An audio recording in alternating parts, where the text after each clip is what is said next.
Hey, so if you want to create and share videos quickly without complicated editing, yeah, Tella makes the whole process super simple. In this guide, I'll show you exactly how to create your video and share it step by step. First, go to Tella and log into your account. If you're new, just sign up. It only takes a minute.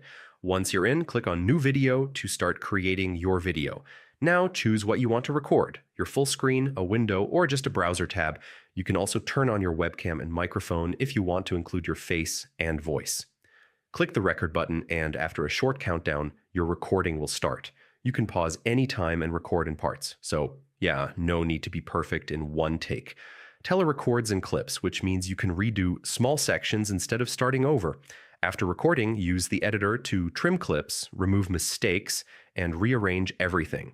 You can also add zoom effects, layouts, and backgrounds to make your video look more professional. Once everything looks good, click Finish to process your video. Now you can share your video using a link.